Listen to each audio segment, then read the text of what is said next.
What's up, guys? Good morning, Australia. It's 6:30 a.m. This is Johnny. It seems like we were just talking to each other. If you guys tuned in last night, which would have been, I cut the stream off at 10 p.m., so it would have been about 8.5 hours ago. We live streamed the Liam Paro card from Cairns, Australia. We hit on all of our bets. Some of you guys hit on the prop. Some of you guys missed in terms of like method of victories. I hit both. Working on a long parlay, working towards the weekend. To recap quickly, and then we can turn the page and move forward. Because like I always talk about, even with our wins and with our losses, just keep it moving forward, right? We don't want to linger too long in what happened in the past. There's so much to focus on in the moment and in the future. Little metaphor for you. Philosophy, early morning. But from the start, we jumped off to a hot start. Vegas Larfield won. I know a lot of us put him on the parlay. Kira Rustin, very good looking so far. Domestic level light heavyweight from Australia. 7-0, 7 stoppages. Liam Wilson got the victory, but he wasn't impressive. So a lot of us won on that fight. I got to be honest, hats go off to Ayrton Jimenez. He was better than I thought he would be. He was faster than I thought he would be. He just didn't quite turn the volume up enough in the pocket. I'm not mad with the Liam Wilson decision, but one of those judges, I think 98-92, something along those lines, was insane. It was not that wide, 96-94, something like that. One round here or there. I definitely agree with that. And then Paro came out looking phenomenal. Navarro just never could get out of first gear. And that's what you get from a guy who, doesn't box for 5 years. You see kind of like the footwork is flat, deer in the headlights sort of thing. And also levels to this game. Liam Paro is still cooking. He's, just entering his physical prime. Ever since he beat Matthias, he's been fighting at that level, even though he lost to Hitchens. And you got to see that on full display. Navarro, not really a world-class opponent, but you can only beat who they put in front of you. He was coming from Robert Garcia. You saw Garcia's son was in his corner. This was a guy who was heralded coming out of the amateurs. Just isn't that guy anymore. Even at 28 years old, he took a lot of damage. He couldn't even, every time Liam, he's a southpaw, wanted to land his backhand, he was landing it every time at will. And that's the punch that really did the most damage. Totally rearranged the face of Navarro. And I'm glad, it was probably going to be a doctor stoppage anyway, but the corner eventually stopped it. It could have been stopped a bit early. But moving forward, it'll be fun to see who they pair Liam up with next, Liam Paro. Before we put an exclamation point on that story, the champions at 140, Alberto Puello, he's fighting Matthias next. Gary Antoine Russell, Teofimo Lopez, and we just saw Hitchens beat George Kambosos. So somebody on the live stream last night said that they can't see Liam becoming a world champion again at 40. I disagreed with him then before the fight started. I'm disagreeing with that now. Styles make fights. When you put Liam up against a mover, somebody who's a good counterboxer with great speed, like Richardson Hitchens, that style gives Liam Paro fits. But when you put him in with a guy who fights on the front foot and who's aggressive, that's where Liam could cook. Because he's good with his counters, good hand speed, very athletic. He's bigger than a lot of people think for the division. He's longer. He's not like a very over-muscularly muscle composition guy. But when you see him in there against his opponents, he's rangy. And he's fast. He's focused. That sort of precision that he brought to the ring last night, you could see why he was a world champion. And he definitely still has the goods. It's going to be fun to see who they pair Liam Paro up with. And I think he's currently the guy in Australia. You got Jaya Pataya there, but don't sleep on Liam Paro. The dude is locked in, switched on, and it was fun to watch. It was a decent card. We're always getting up on these Aussie cards. I'll do my check-ins with you guys. PJ's in the house. Julio's in the house. Wherever you're tuning in, I say welcome. This is our thing. This is our spot. We got a lot of fights to look forward to. Read the headline. And, we could talk about Floyd. I've already uploaded the Floyd versus Farmer fight, the breakdown. But I have the full schedule on deck. There's Canada. The Christian Mbilli card's fun. There's a UK card. Goats in the house. Wherever you're tuning in, tapping in. We got a little over an hour to do this. I might stay on even longer depending on how we get heated up here. So all I ask, like this video. If you could support by tipping the channel, do that. I heard Gary say tip the bartender. I used to bartend in Vegas. That helps me out more than you know. And let's get this thing marinating. Wish we had the Liam Paro fight on our books. Okay, you didn't have the Liam fight. Interesting. PJ, what fights do I got Friday? That's crazy that you guys were getting the Liam Wilson odds. He wasn't even the main event and couldn't bet on Paro. Wild. Wild stuff. Yeah, I got him at $1.80 by stoppage. Similar odds to when I got Josh Kelly to beat Flavio Bea at $1.89. So that's kind of been my sneaky prop bet the last few weeks, going heavy. So I never used to do that until like a month ago, listening to Muscles talk about doing that. Because there's been times in recent weeks where I put together a 10-leg parlay and it barely reaches to 2-1, and then $1.06 loses and you get kind of cooked on it. But 2 weeks in a row, I've gone heavy on a single fight prop. Kelly at $1.89 and Liam to win by stoppage at $1.80. They both came through. So that's good. And the parlay's still live. And here's what we're talking about. So let me go over. A lot of you guys are aware of what's happening in the next few days, but some of you might not. We know we got the Jake Paul card. We've already covered the Floyd Schofield and Tevin Farmer fight, the upload. Gilbert Ramirez, I'm going to be uploading that breakdown. He's fighting Dorticos. There's some interesting odds and props on that fight. Even though Dorticos is up there in age, he could be tricky in how he goes about his business. High knockout to win ratio. So that's something to look at if you don't want to get, because is the juice really worth the squeeze to just take Gilberto on the money line? Not a lot of value. But if you look at knockdown props, I could see somebody getting dropped in that fight. So we'll see what happens.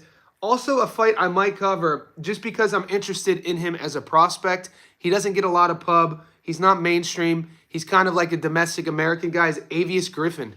So if you guys are familiar with Avius Griffin, check his box rec out. He recently got signed in the last month to MVP Promotions.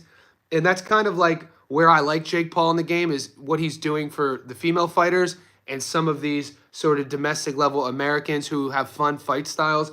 Avius Griffin is one of those guys. I might cover him. I might not. And then, after that Anaheim card with Jake Paul, John Pascal versus Sislak, a lot of you guys have been asking me about that. But the fight card itself has a lot of fun fights on it.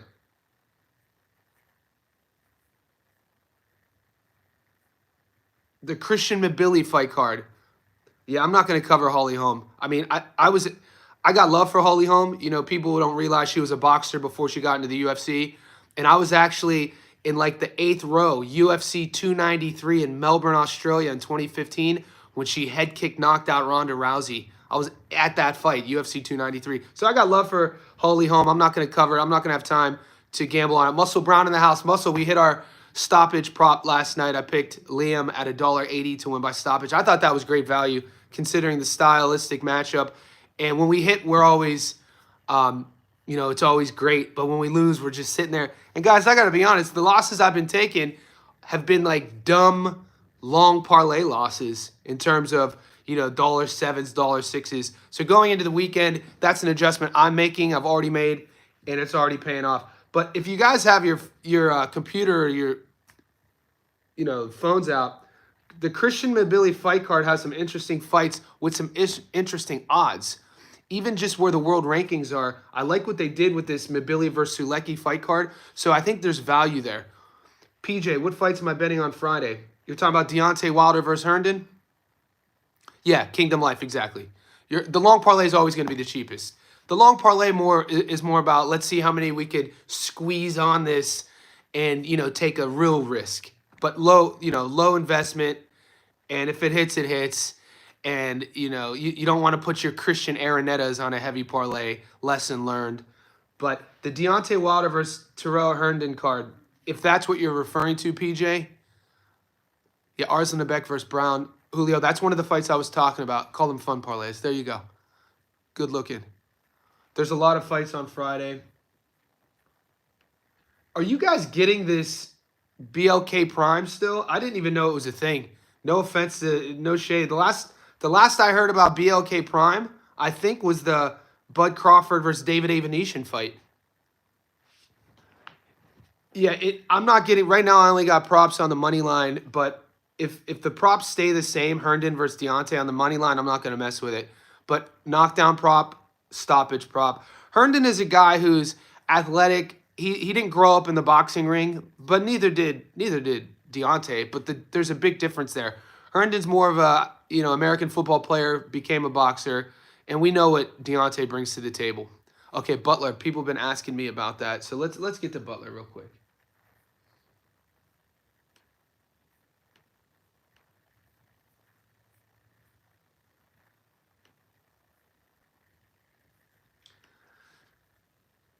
He's scared to throw a punch.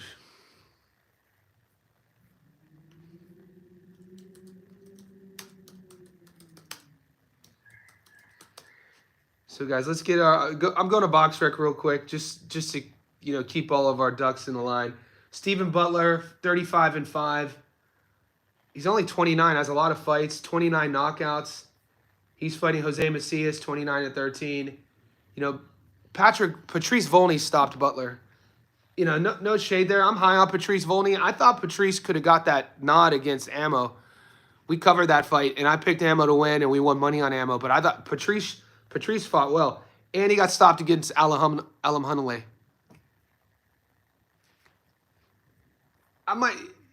Guys, this is one of those fights, I got to be honest with you, talking about the Stephen Butler fight. This is one of those fights where I think the odds makers sort of bait us into betting on it. I mean, I could give you my opinion on it. I don't think I'm going to put money on the Stephen Butler fight. What are the odds right now? Like it's one of those fights that they throw on a fight card that, who would I pick? Let's see what those odds are right now. I mean, I wouldn't throw any real substantial money on this fight. Butler's $1. My book's saying Butler is $1.37. Maybe a knockdown prop bet. And that's what I'm finding a lot of success lately. If I'm not sort of comfortable putting money on, domestic level guys, then I go to the prop bet and then see if there's options to do a knockdown prop. Is your book offering Avius Griffin for sure? And More the Prince. I brought this guy up earlier at the beginning of the live stream. I think I might cover that fight. Avius Griffin is a fun kind of guy. His style, and I like that Jake Paul gave him a contract. I'll add Butler to the $5 parlay. It makes sense. Along with Kingdom Life, along with baseball. Yes, give us your opinion. Yeah, but I mean, it's going to end in stoppage. That fight's going to end in stoppage, the Stephen Butler fight. Just whatever odds you could sauce up if you want to take Butler by stoppage, the fight not to go the distance, or a knockdown prop, that's on you guys.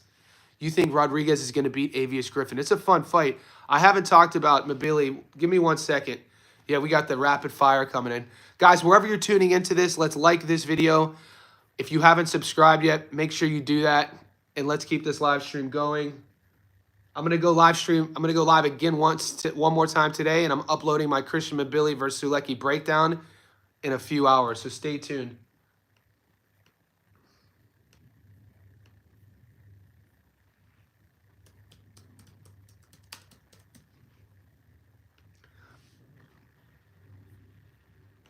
How do you guys rate Mbilli? Personally, him as a fighter, in terms of, he's only 30 years old. Do you guys put him up there? I mean, 28-0, 23 knockouts. Is he a guy that could carry that division? Because he's been wanting, obviously, we know the fight he's been wanting. Sulecki, 33-3. Mbilli, won a decision against Derevyanchenko. Rohan Murdoch's stoppage in the 6th. I mean, he's an Aussie. Desmond Nicholson stopped him in the 4th. His Von Alexander. Yeah, Pacheco's still young too. I like Pacheco. Bradley Rea, Pittens. Mar the Prince. That's the fight that's going on in Great Britain, right? I'll get there in a second. We're talking about Mbilli. Yeah, maybe it's the division, so you can't always use strength of schedule as a narrative to kind of make a statement about where a guy is in their career. That's what I'm not sold on Mbilli. I'm not sold on Mbilli. I'm not saying in this fight. He beat Sulecki. But, ranked number 2 in the world at 168. The rankings set. I don't think Mbilli beats. I mean, does he beat Jamal? I don't know. There's some guys at 168 that I don't even know I would favor Mbilli over. Yeah, he in this fight he stops Silecki, but I'm talking about holding the throne after Canelo moves on. Because BoxRec, their algorithm, you can make whatever you want of it. Canelo 1, Mbilli 2, Jamal 3, Munguia 4, Shiraz 5, Iglesias 6, Pacheco 7, Sergio 8, Berlanga 9, Callum Simpson 10. Lester Martinez is a guy doesn't really get a lot of love. Lester Martinez is a sleeper in that division. I want to see him get a big fight. No one really says his name too much. Lester's 19-0 with 16 knockouts. Lester Martinez reps Guatemala, but he trains with Bud. This is a guy that Bomac coaches, and not many people are putting their hand up to fight Lester Martinez. I mean, he's not. I would take Lester Martinez. I would like to see Martinez versus Mbilli. Who would you take in that fight?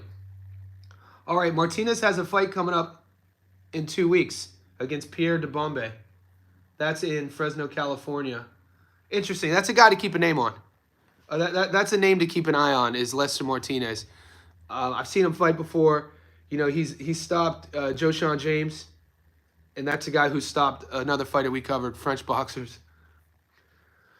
Yeah.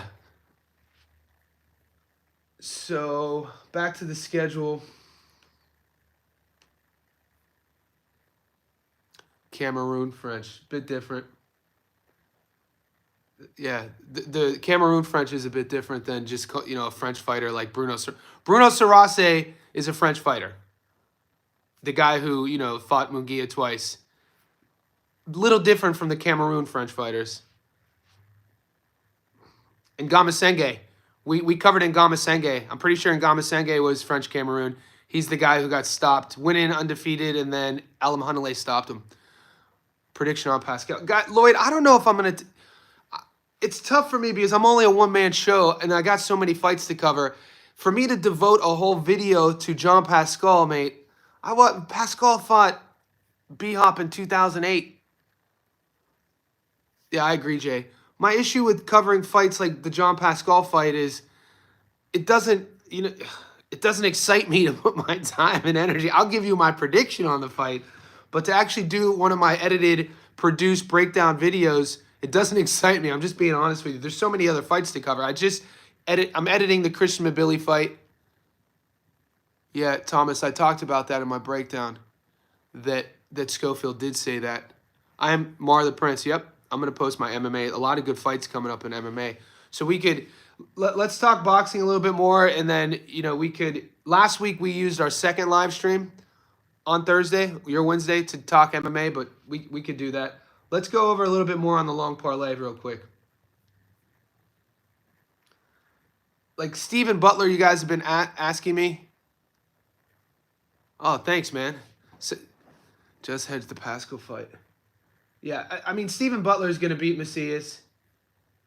Makhmudov versus Ricardo Brown. That's a good fight. There's good odds there. Somebody asked me about the Makhmudov versus Ricardo Brown fight. Good odds there, whatever way you're leaning. It's not quite a 50-50.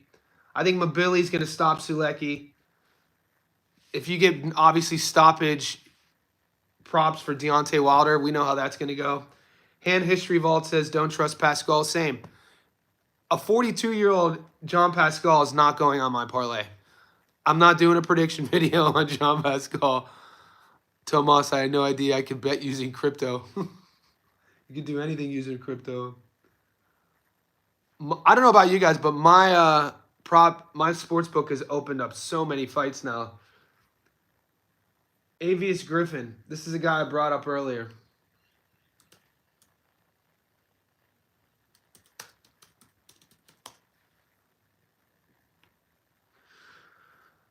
Yeah, check him out, guys. Avius Griffin, 17-0, 16 knockouts. He's a welterweight, ranked number 25 in the world. Jake Paul just gave him a contract to fight on this undercard of Paul versus Chavez Jr. He's a fun style. The problem is, obviously, with no promotion going into this fight, he really hasn't you really won't see many names on his resume. So we'll see if he's the real deal. He's the big favorite going into his fight against Julian Rodriguez. Julian Rodriguez has one loss, and he got stopped against Jose Pedraza in 2021. Hasn't been the most active. I think Avius Griffin stops him. So if you could get a prop bet, a method of victory bet, it's kind of a sort of, I don't want to say peculiar fight, but it's not a popular fight. It's on the undercard of Paul versus Chavez Jr. But he's a fighter, like I said, domestically that in the gyms people have brought up. I've heard his name being passed around over the last year or so. 17-0, 16 stoppages. Avius Griffin. He's fighting a guy named Macias or Julian Rodriguez. He's a $1.37 favorite. With his style, he's going to stop him. So if you could get that fight by stoppage, I'd rather throw Avius Griffin by stoppage on a parlay, and I'm being honest with you, than John Pascal. There you go. Mar the Prince, exactly. You're not high on Griffin. Okay. So we just named two guys that a lot of people in the mainstream aren't even aware of that not only are fighting, have upcoming fights, but have a lot of potential. Lester Hernandez, the Guatemalan fighter, undefeated at 168. Nobody's calling his name out. He's a Bomac fighter, and Avius Griffin, a Bomac fighter. So yeah, there's that gym is sneaky. It's not just Bud Crawford. You know what I'm saying? But I think, Goat, why aren't you up on Avius? Butler, Billy Wilder, who else is winning on Friday? Okay, PJ. I love PJ's persistence. Who else is winning on Friday? Here we go.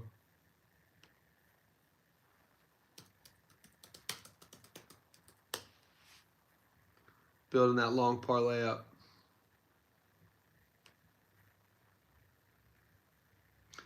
Wary of this 30-year-old prospect. He's ranked number 25 in the world.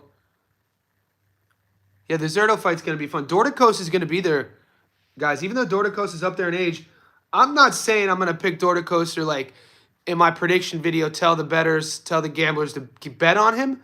But I'm also not saying I might sprinkle something on Dorticos or because the odds. Not take it too seriously. Like every weekend, I'll sprinkle something on an underdog that goes against the grain. But there's something there with value. To answer your question, I'm a big fan of Xander Zayas. He's very young. I like he's fighting Chino Garcia. He's gonna learn a lot in that fight. And I don't Xander's at 54 now, but he's a big guy. He cuts a lot of weight to make 54. I wouldn't be shocked if in the next few years we not only see him at 60, but maybe even above 60. Xander Zayas ticks the boxes for me in terms of, all of the skill set he brings, marketability, we already know that. Always in shape, always ready. He's going to get tested against Chino Garcia. I became a fan of Chino when he beat up Charles Conwell. That's all I'm saying. Chino, and I should have known it, but sometimes it's tough, guys, when we're looking at these fighters who come from Mexico who have some losses on their resume. Sometimes they look good, sometimes they look average, and sometimes it takes you to see Chino look great. His fight IQ really blew me away against Conwell, and how slick he was in the pocket. Yeah, I'm a fan. Here's some controversy, guys. This is what I'm about to say here. This is supposed to be controversial. You know what? I'm not even going to bring it up. But yeah, I saw PBK was supposed to fight Bakr Murtazayev, and I talked about that a couple streams ago. I think you would be ill-advised. Regarding that matchup, Joshua Kelly versus Murtazayev, that fight is a lot closer than people think. Josh Kelly poses a lot of different questions for Murtazayev that Tim Tszyu didn't. Tim Tszyu was tailor-made for Murtazayev's style. Kelly's not that. Kelly's big, too. Okay, all I'm going to say is, are you guys here in the room? I'll bring it up. All I needed was to be tempted by one person, and Goat got me. Are you guys hearing the rumors about Francisco Rodriguez Jr.? I brought this up before the fight with Galal Yafai. In Francisco Rodriguez Jr.'s last fight in Texas, it was an 8-rounder. He won the fight, and it was deemed a no contest. Nobody knows why. I couldn't find why.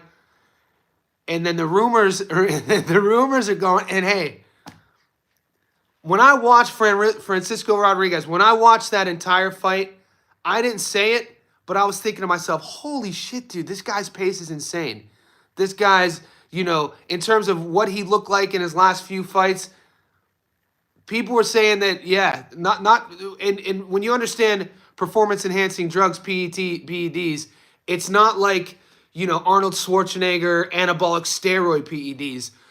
The thing that's in and out of your system in a flash, and I'm not accusing him, I'm just telling you the rumors, is a lot of boxers, in terms of endurance, they do take, and I know this, intravenously,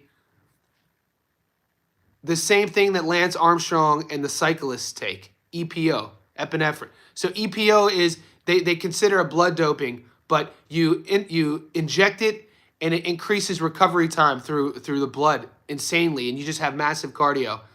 And the funny thing about the Lance Armstrong thing during the Tour de France, he took all the heat for testing dirty for PEDs, but when they did their investigation and tested all of the cyclists, I think you had, from first place Armstrong to I think the 27th place, were all on it.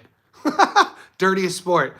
Other than bodybuilding, which, you could call it a sport. No shade. I know Muscle's a bodybuilder.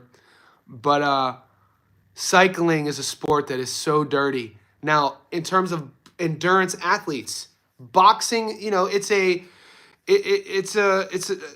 strength sport and an endurance sport. It hits your anaerobic system. EPO, blood doping, any sort of exogenous sort of, hormone that helps with cardiovascular health promotes that. And Francisco Rodriguez Jr.'s pace and output was insane. Resendez too. Sometimes guys, and you know what? Sometimes guys at moments in their career, I give Resendez the benefit of the doubt because he's 26. Yeah, I'm not saying this. I'm not abiding by that narrative. That's what's going around, though. That's all I'm going to say. It's worth us talking about it, right? We have a very open debate here, so I felt like it was worth bringing up. I know, and Kingdom, when you start seeing guys how they move, how their career, what they look like fight to fight, there's so many variables though that affect that. Injuries through fight camp, how the recovery was, damage in the previous fight. But when you look at a pace, that was insane. What happened to Dana? Dana's my boy. I didn't hear about Coolwell. Mankey, what are you talking? Hopefully it's good news.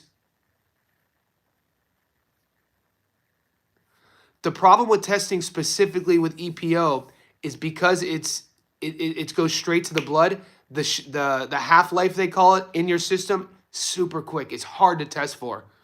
So I don't want to answer. I don't want to just speak out of turn. I don't know who's doing the testing. He fighting because he needs the money bad. Jake Paul knock him out. Was he? Okay. Yes. I'm not standing on the hill saying that Rodriguez was dirty, by the way.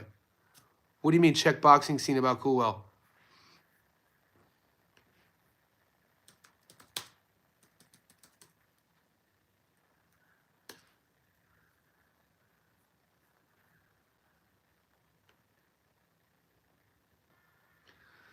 That's insane. 16 hours ago. Dana Coolwell suspended 18 months for positive drug test, April 5th defeat. That's my guy, too. That's insane. Before we jump to conclusions, let's read this real quick. Dana's a guy I've interviewed on my channel. He has a lot of love from Australia. He had 2 tough losses. He fought Chop Chop and Shoo Shoo.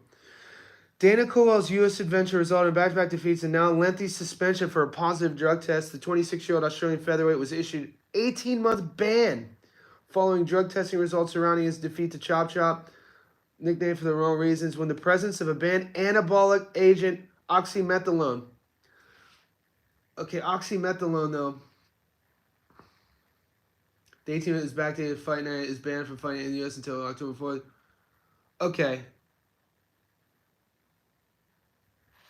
Has he given a statement? Oxy was as an anabolic steroid in 2004 is on the anti-doping list, both in and out of competition. Muscle strength, fat-free mass, a substance FDA approved only as prescription. Anemia, though less common due to damaging side effects.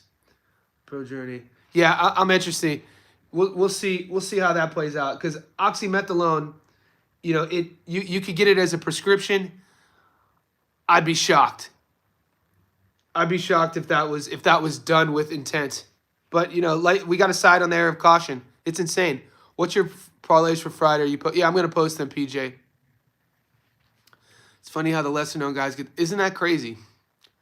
Yeah, it's crazy. And the headline suspended already, but when Jaime Munguia popped the first test, it didn't say suspend. They didn't even use the word suspension. Have they even used the word suspension yet?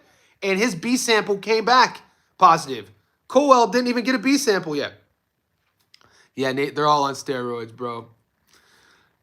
That it's a dangerous statement to say, but when you're looking at competitive advantages in a blood sport, and then camp to camp, there's a lot of bad fight camps out there. Not every coach is a good coach. Not every fight camp has the best interest of their guys at heart. So that's something to think about. I always side on the caution of fairness, though. And like I said on my live stream last night, I'm the naive one. But coming from an athletic background, being a coach, I'd like to think that this Dana Coolwell thing is going to get figured out. It's funny how the media, those spins narratives, suspended 18 months. What did they write about Jaime Munguia? And I'm a Munguia guy. They haven't even overturned it. Exactly. Or, countless fighters who pop. What's the upset for Friday and Saturday? I mean, if you're looking for an upset, if you're looking to sprinkle something on it, there's Shakan Pitters is a slight underdog against Rhea. You can sprinkle a little bit there. The Arslan fight, Makhmudov's fighting Ricardo Brown. That's going to be a close fight than the odds are saying.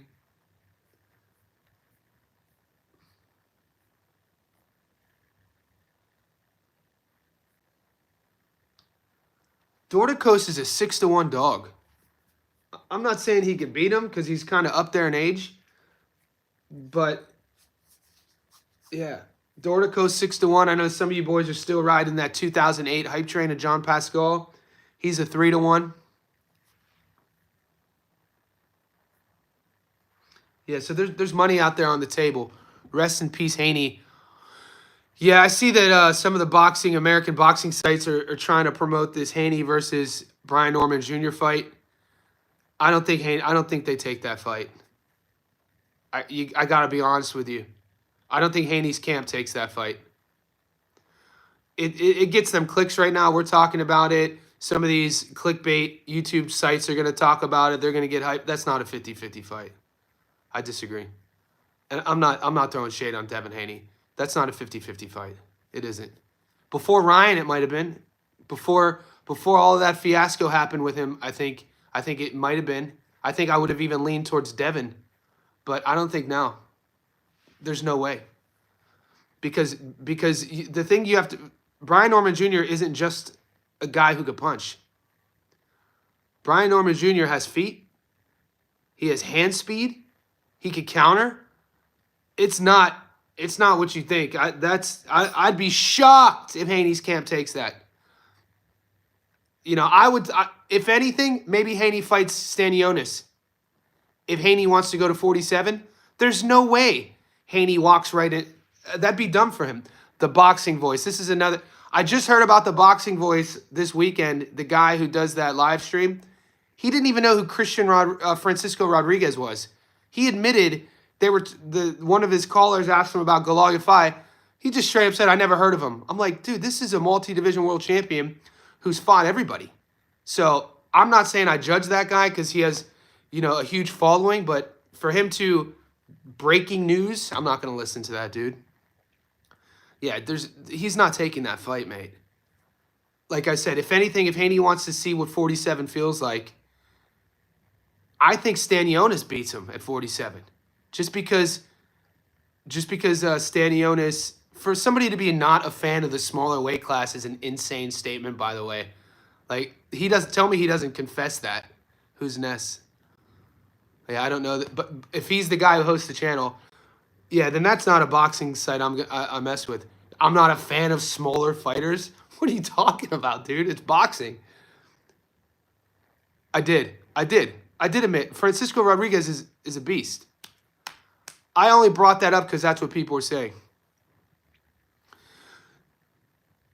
It's weird how people throw away Stanionis because Boots beat him the way he did. But I think he's still I think he would give Devin Haney everything he wants. I don't think the payday, if it's a payday, it's not the Brian Norman Jr. fight either, though. If that's going to be your reasoning for Devin to fight Norman Jr., the payday, that's not the fight. Norman Jr. is still kind of, you know, building his name into, especially domestically. You know, traveling is you know, part of getting the money. At 24 years old, if Devin wants to fight him, you probably got to get him now, though. Okay, AJ, good looking on that. The research costs $10K. Are they really testing for it? Probably not. Polanco, a better test. Polanco gives him fits. He and I'm not saying anything against Haney's bag, but his skill set. You know what I didn't realize about Haney? Sometimes we don't see flaws, and this is the beautiful part about our sport. What they always say, you don't know until you know. So Devin short arms everything in how he punches. I brought this up in a video a while ago, but he does it, and it's maybe his thing. He doesn't like getting hit. And you can say what you want about that. He's skilled, he's fast, good timing, you know, athletically gifted, but he doesn't like getting hit. And in boxing, when it's boxing, part of part of the sport is getting hit. And so when he punches, you can see when is the last time we saw, I mean, he did it against George a bit, and I don't know, man. And I cheer for Devin Haney. So I'm not a hater. I'm not hating on him. But, you know, sitting down and throwing shots and taking one to counter, like, Norman does all that really well. Norman's quick, too. He could jab, he could punch. That's a terrible matchup. I hate using the younger generation's phrase, but that might just be all about clout because Norman's hype right now, especially what he did to Sasaki, having a belt. Maybe you just throw his name up like that. He did, Mark, and I didn't want to believe it until, you know, we covered the Jose Ramirez fight. And, you know, to see obviously Garcia's, you know, cashing out Ramirez for what it's worth. Ramirez is I hate using the word shot. But Ramirez is not the Ramirez who was a world champion.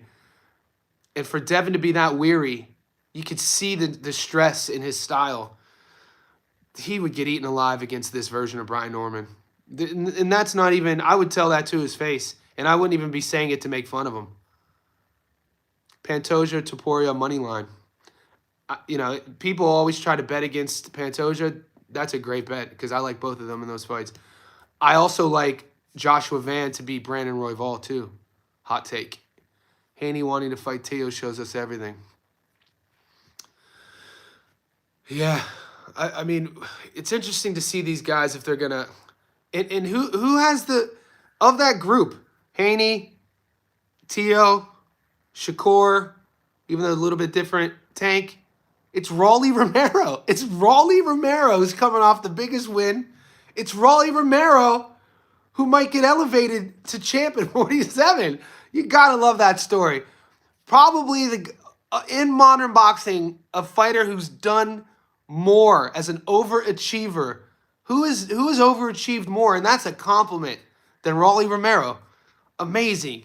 Amazing. In my fight breakdown of that Garcia-Romero fight, I told you I was cheering for him. I was like, I hope Rolly wins, but I don't see him beating Garcia. And sure enough, he beat him. Man, you got to feel good for that guy.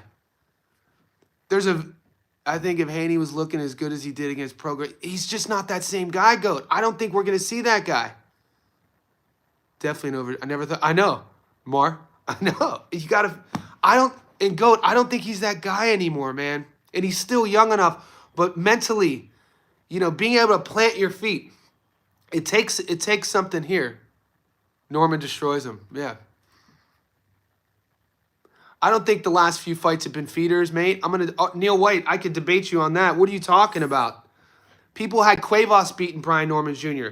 People were saying Derek Cuevas has never been stopped. Derek Cuevas is a puncher. Brian Norman Jr. is chinny. And what happened?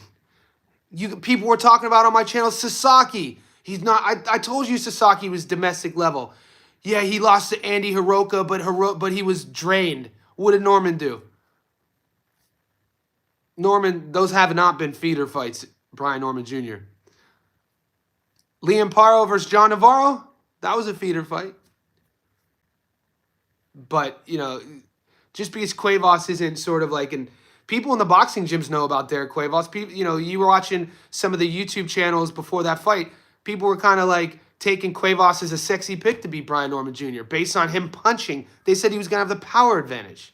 Insane.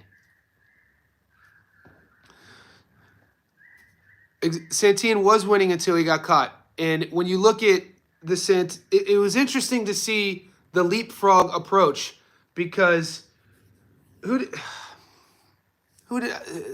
name's slipping my mind. Before that, Santillan's fight before that,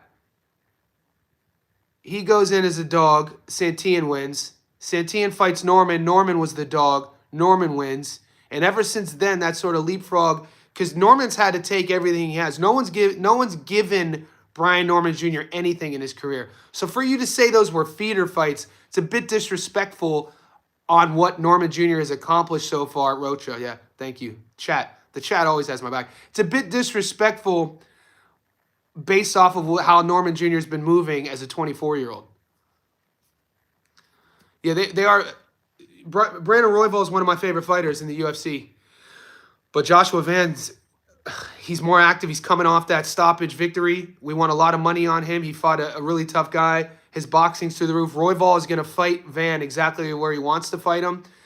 Royval, and Van could grapple good enough, and his wrestling, his takedown defense is good enough. I think he's a sharper striker than Royval. Royval, I think, is in his early 30s now, been stopped a couple times. He's tricky. He's longer. He's lanky. But in terms of Van's boxing and, you know, where he's at in his career, being so young, high-level experience, just fought, what, 3 weeks ago? I like Josh Van in that matchup. He put his hand up for a reason. You want Paro to move up to 47. Do you think Hermansson wins? I'm a big fan of Hermansson's game, man. I won a lot of money in his last fight when he was the underdog against Pfeiffer. I'm going to post the UFC. Yeah, this will be my third week in a row posting my UFC parlay.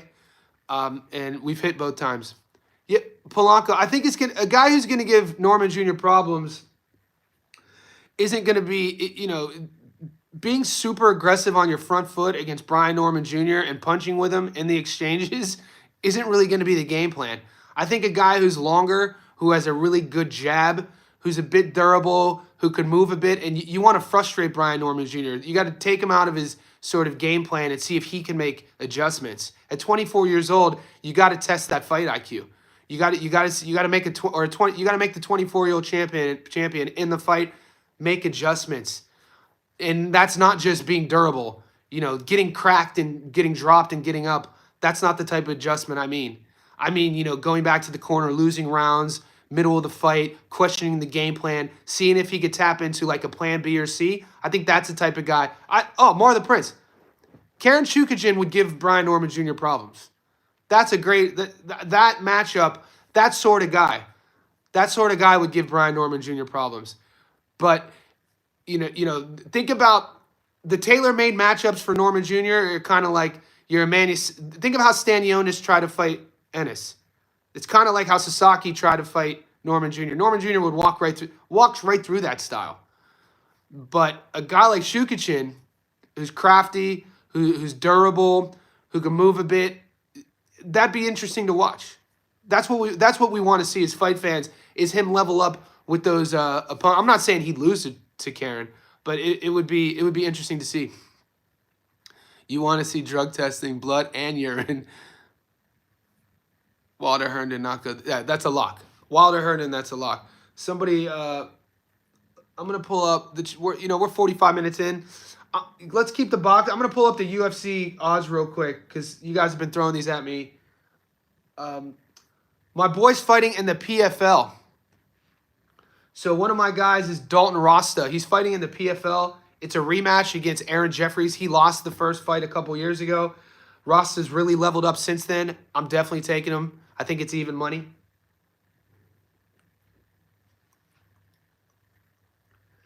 Nico Price versus Jacoby Smith. 10-1 dog. That might be worth something sprinkling. We'll see next fight about Norman. Look, Norman's going to have his detractors. This is the mindset of the sort of zeitgeist of the boxing world, right? Whenever people are either going to love how he's going about his business, the fight fans are even going to, love how he's going to go about his business. He's going to get casuals. The more he goes viral, there's going to be those casuals who are going to glaze him no matter what. And then guys are going to hate on him because, and these are all good. This is all healthy. The hate is actually good because, it takes, the longer you're in the fight game, you got to prove it to me. You know what I mean? Like, a fighter has to prove it to you for you to be sold on, are they who they really think they are? It's my whole narrative with Floyd Schofield.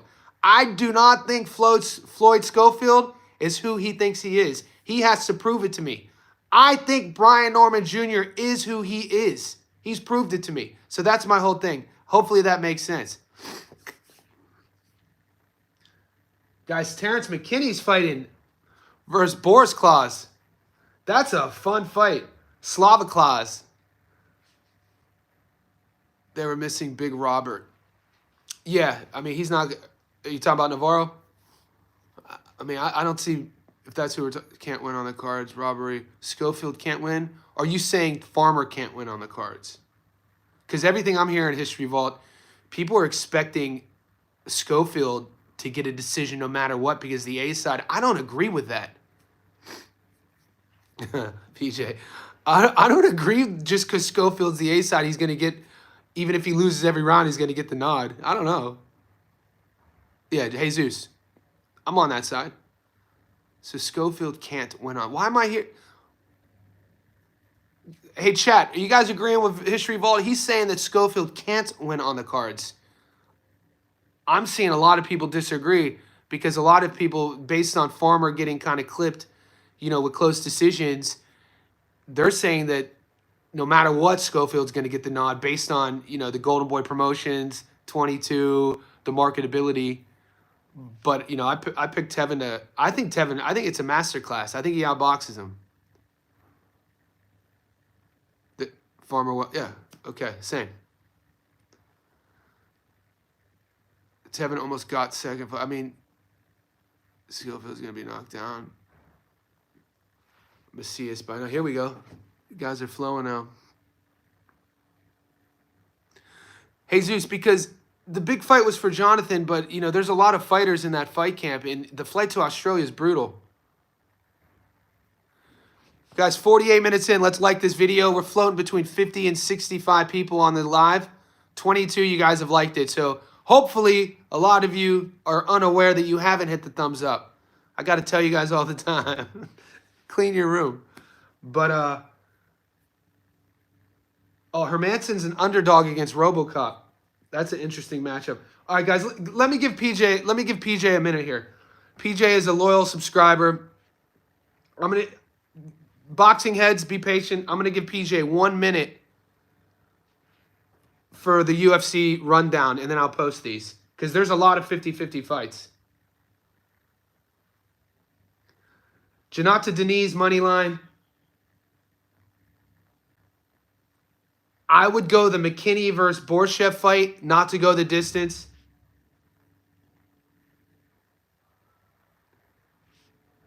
Man, Arajal could beat Cortez. I'm staying away from that fight.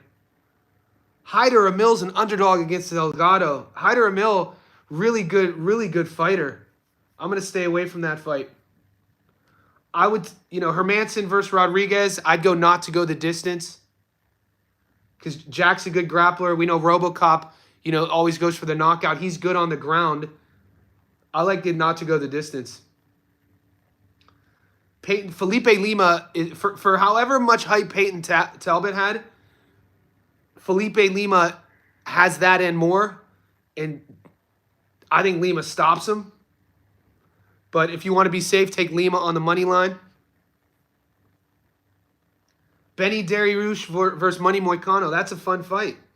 I'm going to stay away from it because both guys are vets. I like both guys. Benny Dariush, had been on a bit of a slide as of late. Same with Money Moicano. They both had hype in recent years, never quite got that next level. I like Josh Van. Look, the odds right now have Van as the favorite. So I like Van on the money line. And then that's just 4. And if you don't want to bet the Topuria fight or the Kai Kara France fight, you don't have to. Let me know what those odds pay. Josh Van money line. Felipe Lima money line. The Hermanson Rodriguez fight not to go the distance. And the Terrence McKinney fight versus Slava Claus not to go the distance. But there's some really good fights on that card. And hopefully, PJ, I answered some of your questions there. And I'll post my parlay. But I haven't put any money on that yet. That's just me off top. But Nico Price is a huge underdog against Jacoby Smith. Jacoby Smith is a domestic guy. I watched Jacoby on the regional circuit fight in the LFA before. And Nico Smith is a professional. He's been in the UFC for a long time. He's had some big wins. He's had some big losses. But he's a tough out no matter what. So they're thinking Jacoby Smith is just going to stop him.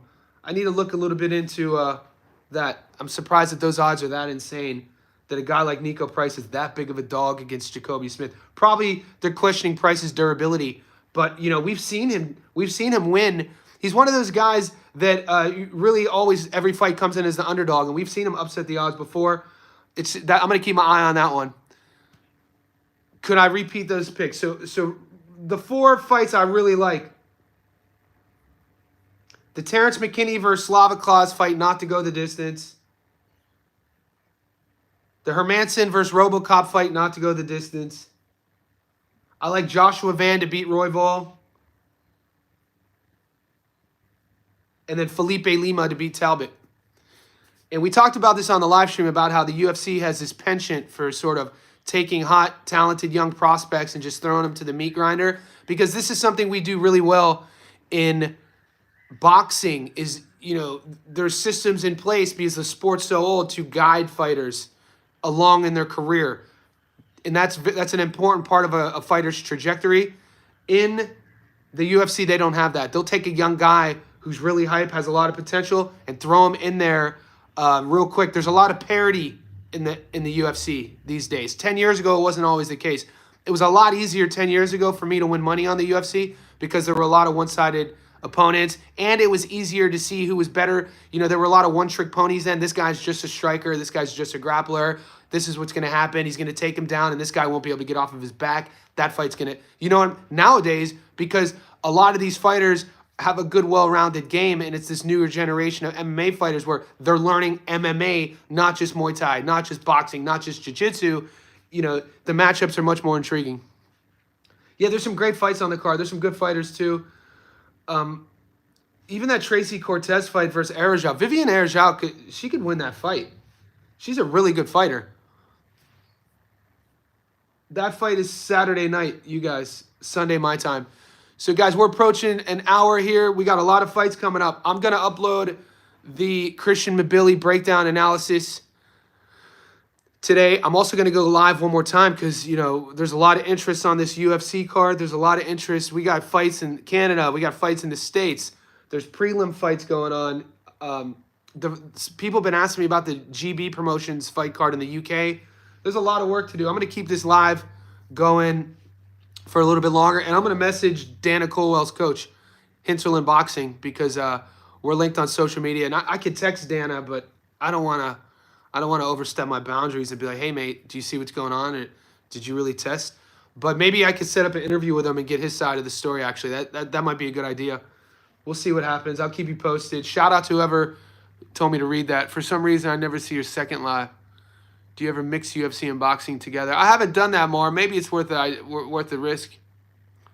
Price is war torn. Yeah, he's been through the ringer. Price is a bit shot. How many hours from now? for my second live, probably 5 hours. I'll try to get my second live in 4 hours. It might be 5. I think Muscles, I'm going to try to get Muscles on my live stream tomorrow, which is his Thursday night. We talked about it. So his Thursday night, my Friday. And 3D, Gary, Gary is as busy as I am. So if he asks me to go on his, I'll go. Maybe I'll bring him on mine. I haven't thought about that, actually. Maybe we could do a live together. That'd be good. I know you guys would get a lot of value with that. He's been traveling a lot, too. I watch his content. I know he was in... he was at the Jahai Tucker fights, and I think he's going to, I don't know if they're fights, maybe like a baseball game or something. But he mentioned that on his live. Gary's one of the only content creators I watch, actually. There's also a guy in the UK who has like 14 followers who's amazing that I watch. He has more than that. So I told you guys the other day on a live, I go, in terms of how we look at the game, all you guys and myself, don't judge a platform based on their subscribers. A lot of the big platforms I kind of poked my eyes in, like you talked about the boxing voice, so big of a following. He's not really, I couldn't believe how uneducated their opinions were on boxing. And and they have a huge following. And then, I'm following a guy with 2,000 subs, and this dude's a wizard. And I'm just like, damn, how does he not have more subs? And I'm kind of somewhere in between. I just got to 25K last month. And, this time last year, I think I was somewhere around 7,000. So the channel's growing. Do you ever listen to BDA? No, I don't. I'll put it in my notes because I listen to you guys. All of the low-key channels I listen to, you guys put me onto. And also all of the bigger channels you guys put me onto. I tried watching Showbiz, guys. I can't do it. I gave Showbiz one opportunity. I can't do it, dude. I can't do with like all of the gimmicky stuff. Maybe because I'm old, but I don't got time for it's kind of like when I watch Showbiz, it reminds me of when I was a kid in the 90s, one of my favorite stand-up, and I grew up with stand-up comedy. Like as a young buck in Youngstown, Chris Rock's Bigger and Blacker stand-up hour, one of my favorites. Jamie Foxx's One Stand-Up Comedy Hour. If you've never seen it, amazing. The Kings of Comedy. So the Kings of Comedy, when I tried to watch Showbiz the Entertainer, the first thing that jumped in my head was Cedric the Entertainer. He had this bit talking about, I ain't about to call another grown man delicious. He was like, I don't got time. I'm a grown-ass man. I ain't got time for... So I tried to pop into Showbiz, and I was like, man, I ain't got time for all this wacky, exaggerated. And then I tried watching the Boxing Voice because I couldn't get the Jahai Tucker stream.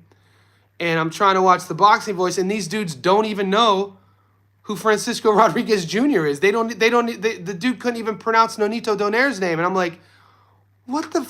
This is a channel with 300,000 subs, dude. You have 1,000 people watching your live, and you're admitting that you don't know who Francisco Rodriguez is. It's insane. So, anyway, when you guys give me... So 3D... Did you say blue... I missed who you said. We're approaching an hour. I got to get something to eat. I haven't eaten anything. It's 7:30 a.m. my time. I got to get to work, guys. This is my work.